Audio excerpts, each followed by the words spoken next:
Thank you, everyone. So now we are welcoming Shari Frilot on stage. Shari is the chief curator of Sundance Film Festival New Frontiers, a great inspiration, I think, for the whole industry, which is always waiting January to see what's going to happen in Park City and maybe setting the trend for the whole year of the immersive space. So Shari has the kindness to join us today for a conversation to kind of let us know what it means to be a chief curator of such a festival, maybe the pressure you have about the selection you need to release every year, and how you are innovative. Every year you need to reinvent yourself, and how do you do? What's kind of your secret recipe? Thank you, Salar, for having me here.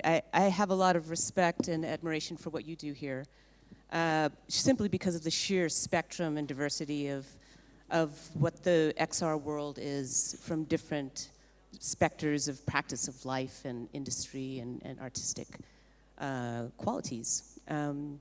So what I do, actually, I try to aspire to do that as well. So my job, I have two jobs at Sundance. I program the films with a team of curators, real programmers, and then I curate New Frontier as a kind of a separate programming protocol. And these two things are always in conversation. You know, I am on a moving animal and a moving vehicle. It's never going to be the same, because what I do is I follow the artists, and the artists are always creating new visions, interpreting the world, the changing world around us. So making sure to create a platform that resonates with what they're doing, and also with what the world is happening in the world, is how one of the primary ways we try to stay fresh. It's really important for us to look different every year. You know, I think another strategy that we have is to, you know, New Frontier specifically is really the big interest is to bring multidisciplinary practice. Practice from the film world, practice from the art world, what's going on in emerging technologies, what's happening in theater, what's happening in music, journalism, documentary, to bring them all together and look at where the crossroads, what's happening at the crossroads, and that's where we are trying to showcase at New Frontier. So that is a very dynamic place to find work, to find innovation in storytelling, and we were provoked to do that because, as a film programmer, I mean, I love watching films, I love programming films, but in the early days when it was the only thing I was doing, I felt there was a constriction of film and how it was evolving formally vis-a-vis how the populace, the larger community and population, particularly in America, of who was being able to make film and who was not. And we had these vital voices that were very important to make our humanity, express our humanity, and make our society more capacious.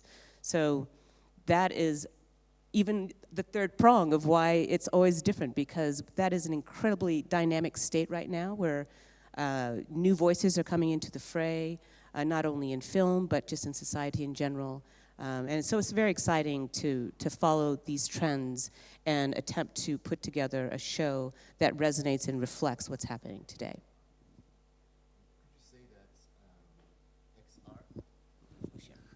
Could you say that XR now has a more and more bigger part in terms of quantity of works within the New Frontier selection over the last years, or no? Well, yeah, there was a moment, you know, I felt responsible because the prototype for the Oculus Rift was actually created for New Frontier in 2012. So I had a feeling of a responsibility to follow VR as it was evolving, and you know, when Facebook bought it 3 months after we showed the DK1 in the 2013 festival, there was a while where VR kind of took over New Frontier because it was just this tsunami. It was undeniable. Now I'm very grateful that the field has grown. It was amazing. Somebody, I think it was Celine, said that the film, her work has been shown 52 festivals around the world. So now we have a field. What what that allows me to do is to focus on the innovation, the bleeding edge, not just VR, but different technologies of headsets, MR, XR, but also no heads at all, you know, rooms that are automated and they follow the person or the participant that goes into the room and creates and emerges a story around them. Immersive stages, immersive theater, things like this. Games as it intersects with theater. You know, these are the interests that I have, and it's worth it to say there are 52 festivals that are able to show Sun Ladies because there's that much more work out there. There is an explosion of work by the creators. It's not easy for them to make this work, but it is the most important part of the equation. Because if you don't have the work, what's the use of the technology? The technology opens up the ability to express vision. And it's a very exciting time to follow all the new visions that are being created with this new technology. I anticipate this show to look very different than it did last year. And well, that's the goal. And you also have a very, very strong impact, and I think you must be very solicited by a lot of creators, because being at your festival can be a game changer for someone in the art space. That's almost undeniable, like the fact that you're at Sundance, many things could happen and move forward for you suddenly. We can see many examples here from Switzerland. We had Real Virtuality from Artanim. It was very experimental, came to your festival, and then all the meetings with Spielberg and everything, and now it's Dreamscape.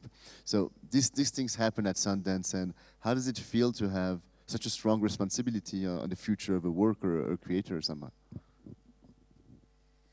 Well, I mean, for me, it's just excitement. You know, I mean, I know what we have with the film festival.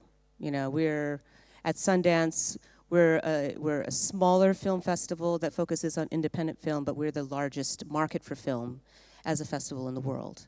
And I'm interested in that as a tool, as a curator, to bring into this space. And it's working sometimes, a lot of the times, actually. But you know, I think that there's a need to bring in more global participation and conversation, which I'm excited to see happening organically over the years. But it's you know, the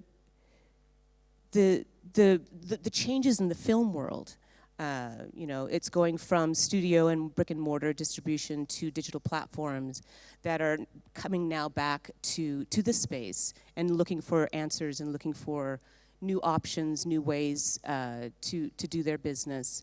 Will continue to open up, I think, opportunities for the creators in, you know, new frontier creators, let's say, and you know, then continue to expand the world. Yeah. And lastly, I mean, I think that when Robert Redford started this festival at the beginning, it was really kind of a necessity to bring this different voice into that whole other voice which was in the film world, and to be something different, independent. It was a need, like a cultural, vital need. And is somehow New Frontiers embodying the most accurately that initial goal of this festival with what you're doing? I love that you asked that question, because when I was first thinking about New Frontier and what it should look like, because I've done similar curatorial forays that look like this, you know, multidisciplinary showcases. But I thought, well, you know, how do I do this for Sundance? And I thought about, you know, Redford's initial mission and what Sundance was actually doing, even though I got there in the 90s when it was already Indiewood and it was, you know, kind of ascending into this, what many people called a crossover festival, but I don't think it ever did. Essentially, Sundance is an intervention in the Hollywood system. So it champions the artists, and it champions independent thought and expression. And that was exactly how I wanted to fashion, or at least to power ethically New Frontier. And so it's almost a duplicate of what he was trying to do and what I'm trying to do with him, you know, and the Institute with New Frontier. And I think I'm so glad that that ended up being the driving force, not the marketplace, not necessarily, artistic aesthetics, but to support artist vision, because we're now at a time where it is increasingly important to protect and to champion and to make sure that artists stay a hold of themselves and know themselves, and as a kind of example of living that we all need in an age where the data economy is trying to give us another model of living. Thank you so much, Shari. Thank you.